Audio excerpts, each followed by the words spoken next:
Gaan we los met het verhaal zat het op het wedstrijd wie en dan show je de man die weer omkomen in de A-klasse. Zeker Heerschop die komt weer om. Ja, die Koen Wikkel die had er al eens Jeddersield. Ja, deze man die hebben we ook krijg hier aan tafel jongen. Die had ik al eens volle Jeddersield.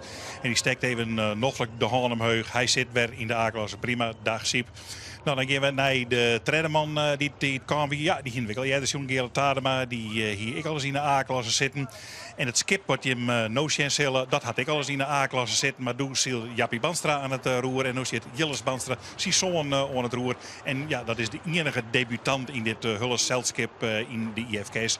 Wat het gaat om de skippers. Er bent natuurlijk een heel soort nieuwe bemanning. Nou, dit is de eerste vervalse start die het misging. Eigenlijk waren er maar twee te betiet. Maar de jury rekken wat in betiezing. En toen kon het net. En toen waren die skippen, zomaar naar Seko Heerschop hier. Die waren Safir voordat ze kon net op die bij de start komen. Nou, toen kwam deze starter uiteindelijk in van een route.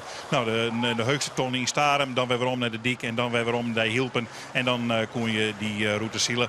En Sagong die start voor. Er wie ingen te betekenen dat wie op een nij zeker Heerschop daar aan de bovenkant. Maar de rest van het veld die koor aardig trok in. En dan zeg je onderin, dus Sibo Siesling en Jeroen de Vos, die gaan die kant in. En dat wie uiteindelijk de goede kant. En dat hier net iedereen gaat. De jongens van Losdik, die draaiden er wat achterom. Hoop je dat ze eindelijk eens een keer starten leren. Dat had ze nog net leerd, want dit week een hele min. Maar dan gauw stuurboord voort, want dat moest toch goed wezen. De lijn meer van die man. De lijn Henk Rechts en de lijn Tony Brundel. Hulnblauw stuurboord voortgaan. En dan de bakboord op het tonnen komen. Hier lezen ze. En dan leidt Los daarboven en daar zit Jilles Banstra en ik. Maar die man die komen helemaal net goed voort. Dat is een verschrikkelijk probleem. Want dat je bij de tonnen komen, dan is het heel simpel. Dan is er één man die hier valance stoen komt. En dat is Sibo Siesling. En die leidt al mooi aardig voor. Ja, hij moest nog wel even nu zijn naar die orenman die dikke leeg starten weer. En dat wie ziet de meter. Ja, het had zijn skip Hulndal vernijd. Eigenlijk wel heel renoveerd in het orde weer ombracht. Het is een prachtig skip eigenlijk worden. Zonder dat het wit is. Je zoen uiteindelijk bruin had. Dan zou je heel mooi zijn hoe dat skip weer. Maar in elk geval, hij komt als 12 tonnen. Dat is voor hem het 4 waar het weg is. Nou ja, dan komt de rest van het jild. Daar komt Sleert aan. Daar komt de jonge Jasper aan.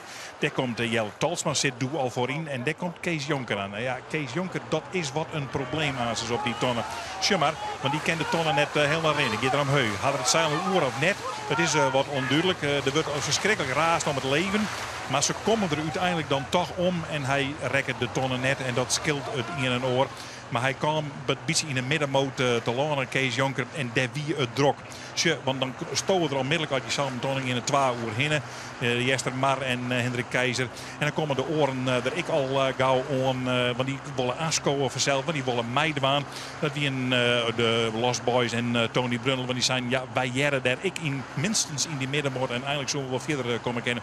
Nou, schitterend verhaal. Dat het weer, er zitten de Lost Boys dan nog weer bij. Die maar er ik tussen op een doorwijzen. En zo weer een hulle griemerij. En het publiek op de pier die genoten geweldig van daarin hielpen. Want het weer heel mooi om net te zien.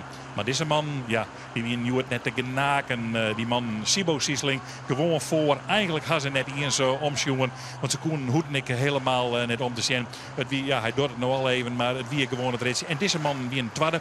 En die hier het glok dat achter hun, daar ziet Meijer. En die had het hullespul in de besnijing houden. En Sakoen zei ik prachtig naar een twadde plakje zielen. Als Josie hier ik nog verontrust achterom. Want achter hun, ja, dat wie een complete chaos verzeld. Nou, even zien, het gaffeltje van Sleert, show hem dat? Dat mij bij de IFK's. Wouter Pietersma draait hem haast om in zijn graaf wat er dit jongen hier. Nou, let hem maar terugvaren wat we naar Jilles Banstra sjoggen. En Jilles Banstra, ja, die moet draaien van een man die oer bakboord komen. En kan er dan de ton rennen of kan er net de ton rennen? Kan er de ton rennen of kan er net de ton rennen? Ik denk dat het maagje wel even omdraait had in die tijd. Dan komt het zeil haast oer, dat mij eigenlijk net. Nou, dan mij weer om. En dan moet die man zijn voeten komen. En dan dan komt Henk Rechts erom. Henk Rechts die komt wel heel gevaarlijk met die loopbitter. Jelle shot alles even om. Ken dat al een jaar? Nou, dat ken net eerlijk verzels. En dan komt er een lietsklapje en dan moet het even votteren worden. Nou ja, dan wordt er wat schreeuwd en raast verzels. En dan is er een reerd vlagje bij Henk Rechts. Nou, dan wil Kees Jonker daar ik nog tussen terug. Zet Boorten Pieters, maar ken dat ik op een doorwijzen. Want daar willen we wel wat plak hebben. Maar dat komt net helemaal clear. Want Jim zult zien dat die scootjes 4, 6 breed. Dan verder beginnen. op wij naar de heer lege tonnen of naar de lege tonnen. Het is maar kijk wat in een Olympische baan te Utrecht komt. Nou ja, zo wie er dus van alles te belibben in deze strijd verzeld.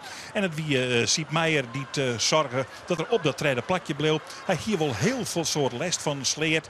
Die kwam heel dichtbij. Soms zit je wel heel dichtbij. En de eelkje kwam er aan. Er kwam Jelle Talsmoen. En er kwamen al die oren aan. Maar hij koe het voorhouden. Hier bij Walter de Vries aan boord zit ze met de Sjen. Kunnen we vooruit? Kunnen we nog dat tweede plakje krijgen? Want dat zou wel heel mooi wezen. Want zeker dat jouw vertrouwen natuurlijk in een eerste wedstrijd. Maar hij houdt stand, Siep Meijer. En dat is wel heel aardig in deze wedstrijd. Nou, dan krijgen we nog een keer zo'n situatie bij de tonnen. Als de Lost Boys komen. Want die komen ik in Ingen naar voren. Weer wat een wieskifting. Dus die gaan Tony Brundel zelfs voorbij. Die gaan er het rest voorbij. En die wonen nog een beetje haar litten in, sinds maar de subtop van de IFK's familie. Maar ja, dat koeder krek op terug al jaar. Maar heel daverend wie het al jaar net. En zeker Brundel en Kees Jonker die komen dan nog later. En Henk Rechts, ja, hij komt er toch een heel beetje bij. En dan gebeurt dit. Hier is het met Sjoen Jilles. Hij reikt de tonnen. Maar ja, goed. Net iemand had het Sjoen, dus net iemand had Dessien protesteerd. Lietsfoutje van Henk Rechts die dan verder komt. En dit is de finish van de man die hier ongenaakt bij wie een eind voorlei. En die hiet van Sibo Sieseling. En de rest van het verhaal, dat weet Joek alweer. Ja, op de nummer 2 wie het ziet de meter.